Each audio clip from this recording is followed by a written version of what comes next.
Hi, I'm Coach Corey Wayne. This is my video coaching newsletter, and the topic of today's newsletter is going to be how Corey Wayne helped save our relationship, and now we're married. So, this is actually from this guy's wife, and she writes a really nice email talking about how 8 years ago her husband was in a very dark place, and he came across my work, and so there's several instances over the last 8 years where he had like family member just drop like flies in a real short period of time. It's awful.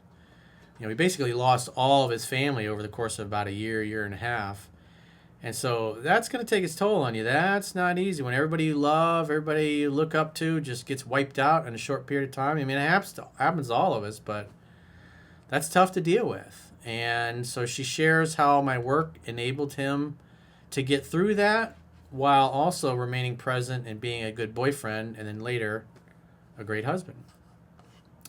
So she says, Corey, my husband of 8 years ago was in a dark place when the person that meant the most to him passed away, and he felt alone and was definitely an introvert. He decided to read and learn from you. Because of that, we talked. We went on the best first date ever. He listened and asked questions and kept my focus like you taught. Then we kept dating. We got engaged and have now been married for over a year. Your words helped him get out of his shell. He is always telling me it was because of you. Then our life 4 years ago took a turn for the worst. He lost his sister, his mother, his cousin, his grandfather, and then a year and a half ago, he lost his father. It's like, damn, it's awful. That's life, man. It's like things are going great, and then you lose a bunch of people you love. It's life. That's the way life is. Like the way Andy Andrews describes it, he says, we're either in a crisis, headed for a crisis, or coming out of a crisis. That's fucking life. So you just have to learn to deal with that shit and get past it, because it's going to happen to you as well. It's going to happen to me. It happens to all of us. Nobody gets out of life alive. We all turn to dust in the end. Everyone you love, everything you build, eventually it's fucking gone. So you got to find a way to be of service and to enjoy your life and share it with people you love and who hopefully love you back, because it's not going to last. All his family was gone, and he again went back into his hole. It was right before our wedding, and again, he read your instructions on how to be present with me so we didn't lose ourselves. Thank you again. But our intimacy obviously was down because of his sadness and guilt. He felt he should be grieving, not enjoying himself. Well, when you lose all those family members, you got to remember, especially your parents. What parents want for their kids is they want you to be happier, more successful, in better shape, find somebody better that loves you, and all around just have a better life and be happy. That's what all parents want.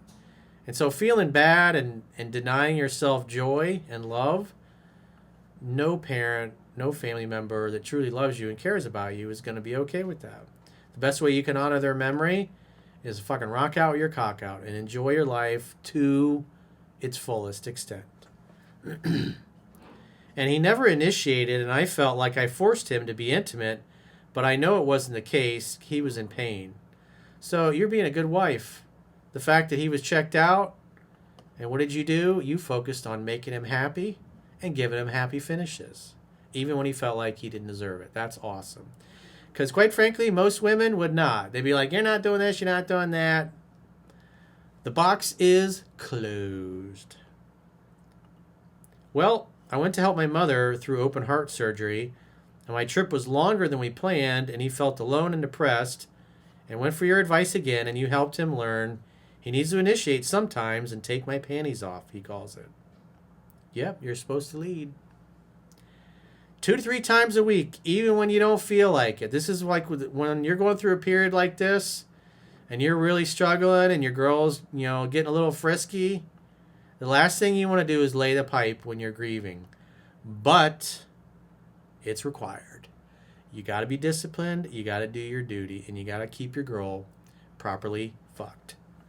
Statistically, at least 2 to 3 times a week is what all what most marriages and long-term relationships, so one thing they have in common is 2 to 3 times a week. When it's less than 2 times a week, usually in the long run, doesn't work out. So as a man, especially the longer you're together, there's just shit like this going to happen, and you're not going to feel like laying the pipe, and sometimes you're just going to have to. Because there's going to be times where it's the shoe's on the other foot, where she's not going to feel like it, and you're going to want to bust a nut, and she's going to do it because she loves you and she wants to make you happy. That's what a good woman will do, even when she doesn't feel like it.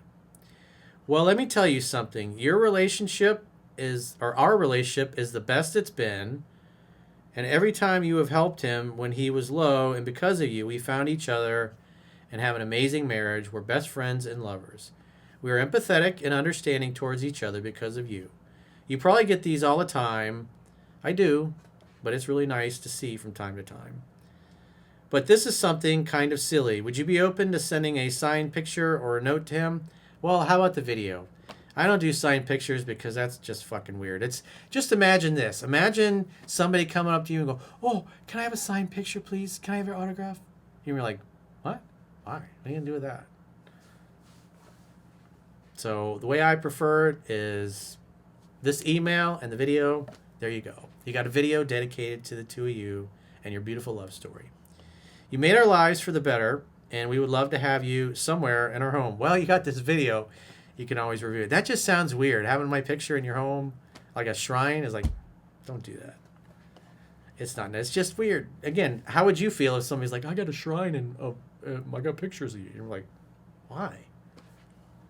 I'm just an average pasty white guy from Pompano Beach, Florida. But I appreciate the thought, and I appreciate the fact that you took the time to write this in, because you're going to help a lot of people over the coming years. They're going to be skeptical of me, and they're going to come across this, and they're going, "Wow, it was a really good success story. That's very beautiful." So thank you for sharing. Congratulations to you both. Congratulations on your love story. And as Jocko Willink says, discipline equals freedom. Make sure that you both keep each other properly fucked, even when you don't feel like it. It really is super important for the health and the long-term survivability of your beautiful marriage. Thank you for sharing. So if you got a question or challenge and you would like to get my help, go to understandingrelationships.com, click the coaching tab at the top of your screen on any page of my website, and book a coaching session with yours truly. If you haven't already signed up for our exclusive premium members only content, in the video description of this video, there are links to join on YouTube, or you can join on Spotify or the website, understandingrelationships.com. Just click the plans tab when you get there. And with the website, if you choose to subscribe there, you can do a 7-day free trial to check out what content you get for your money. And if you choose an annual plan, you get a 25% discount at the end of the 7-day free trial. So go to understandingrelationships.com, click the plans tab, sign up for a 7-day free trial. And until next time, I will talk to you soon.